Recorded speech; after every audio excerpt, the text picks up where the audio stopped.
প্রিয় দর্শক আসসালামু আলাইকুম। আপনারা সম্পূর্ণ ভিডিওটা না টেনে দেখবেন। আমরা 5 জন যাচ্ছি রাজবাড়িতে বেড়াতে। হঠাৎ করে দেখা যায় মানুষ গেটের সামনে অনেক মানুষ দোলা করা। আমরা বললাম যে ভাই গেটের সামনে অত মানুষ কিসের জন্য, আপনারা ভিতরে যান। তারা বলে যে ভাই পাহারাদার ভিতরে ডুববা লাগে দিচ্ছে না।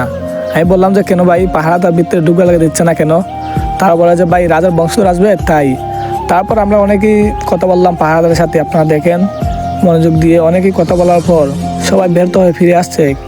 তারপর ফিরে আসার পর একজন ভাই আমাদেরকে বললো, ভাই আপনি কি লাগবে কিছু বলবেন? আমি বললাম যে ভাই হ্যাঁ বলবো। তারপর শুনেন আমি কি বলি। কে সামনে ঢুকতে দিচ্ছে না তারা, তো আমরা এখন শুনবো ভাইয়ের কাছ থেকে। ভাই কি বলে একটু বলো তো ভাই। ভিতরে কিন্তু প্রচুর মহিলা প্রচুর পুরুষ আছে, আমাদেরকে ঢুকতে দেয় না। আমরা তাদেরকে জিজ্ঞাসা করি, তারা বলে যে এখানে ঢুকার নিষেধ। হঠাৎ করে আমরা জানি প্রতি ঈদে 3 দিন করে খোলা থাকে, 3 দিন করে, আর হঠাৎ করে তারা বলে যে নিষেধ। দর্শক তারপর ভাই অনেক কিছু বলছেন তার মোবাইলে। এখন আমি আপনাদের দেখানোর জন্য কত রিস্ক নিয়ে ভিতরে যাচ্ছি সম্পূর্ণ ভিডিও দেখানোর জন্য আপনাদেরকে, আপনারা না টেনে দেখবেন। আমি ভিতরে আসছি বাউন্ডারি গেট পার হয়ে আপনাদের দেখানোর জন্য। ভিতরে আসার পর আপনারা দেখেন আমি সম্পূর্ণ ভিডিও আপনাদেরকে দেখাচ্ছি। বাইরে প্রচুর মানুষ অপেক্ষা করতেছে, অনেক মানুষ আসছে তার বন্ধু বান্ধবকে নিয়ে বেড়াতে, কিন্তু তারা ঢুকবা লাগে দিচ্ছে না। এ পর্যায়ে কী করেন আপনারা বলবেন।